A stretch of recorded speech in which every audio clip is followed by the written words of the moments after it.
పితా పుత్ర పవిత్రాత్మ నామమున ఆమెన్. విశ్వాస ప్రకటన. యేసువా, మీ మరణమును ప్రకటించదము, మీ ఉత్థానమును చాటదము, మీరు మరలా వచ్చుటకు వేచియుందుము. త్రిత్వైక సర్వేశ్వరుడు మనకు చేసిన సకల మేలులకు గాను, ఆయన మనల్ని కాపాడి రక్షిస్తున్నందుకు గాను వారికి వందనములు అర్పిద్దాం. నీతి గల తండ్రి, హల్లెలూయా స్తోత్రము. జీవం గల తండ్రి, హల్లెలూయా స్తోత్రము. ఆత్మలకు తండ్రి, హల్లెలూయా స్తోత్రము. మార్గము సత్యము జీవము అయిన యేసు, హల్లెలూయా స్తోత్రము. మా మంచి కాపరి అయిన యేసు, హల్లెలూయా స్తోత్రము. మీ గాయముల ద్వారా స్వస్థతనిచ్చిన యేసు, హల్లెలూయా స్తోత్రము. పవిత్రాత్మ దేవ, హల్లెలూయా స్తోత్రము. సత్యస్వరూపియగు ఆత్మ, హల్లెలూయా స్తోత్రము. కరుణ నొందించు ఆత్మ, హల్లెలూయా స్తోత్రము. ఈరోజు దేవుని వాక్యాన్ని పఠిద్దాం. మార్కు సువార్త 7వ అధ్యాయము వచనములు 24 నుండి 30 వరకు.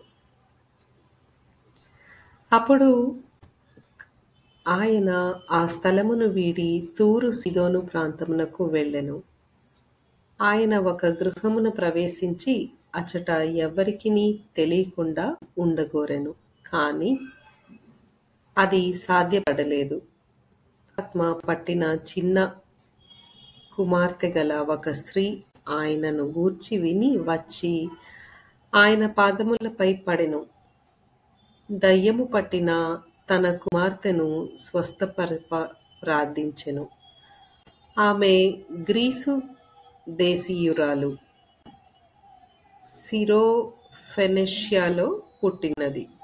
అందుకు యేసు, పిల్లలు మొదట తృప్తి చెందవలెను, పిల్లల రొట్టెను తీసి కుక్క పిల్లలకు వేయుట తగదు అని పలికెను. అప్పుడు ఆమె, ఇది నిజమే స్వామి, కాని పిల్లలు పడవేయు రొట్టె ముక్కలను భోజనపు బల్ల కింద ఉన్న కుక్క పిల్లలు తినును కదా అని బదులు పలికెను. అందుకు ఆయన, నీ సమాధానము మెచ్చదగినది, నీ కుమార్తె స్వస్థత పొందినది, ఇక నీవు పోయి రమ్ము అని చెప్పెను.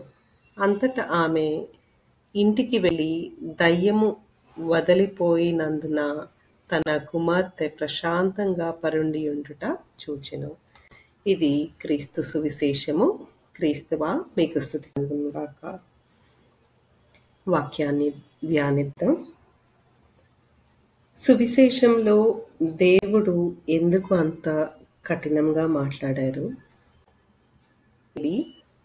నేను అనుకోవటం, ఆ స్త్రీ యొక్క విశ్వాసాన్ని పరీక్షించడానికి ప్రభు అలా మాట్లాడి ఉంటారు.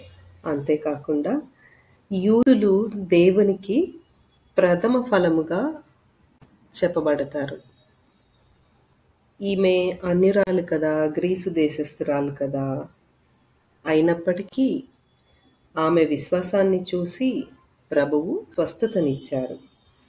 ఇక్కడ మనం అర్థం చేసుకోవలసినది ఏమిటంటే, దేవుని యందు విశ్వాసం ఉంటే అద్భుతాలు అందరికీ జరుగుతాయి, యూదులకే కాదు.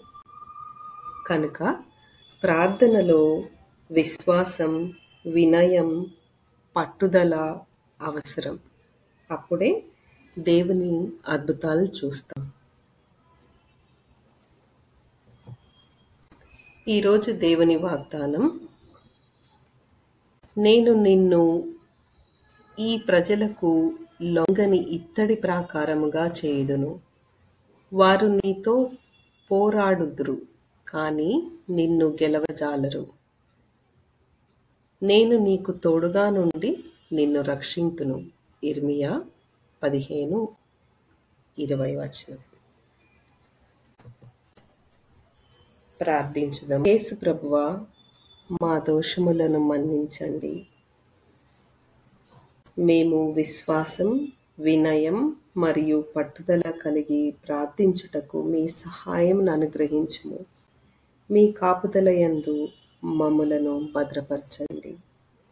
మా ప్రార్థనను యేసు దివ్య నామమున అడిగి వేడుకొంచున్నాము. ఆమేన్.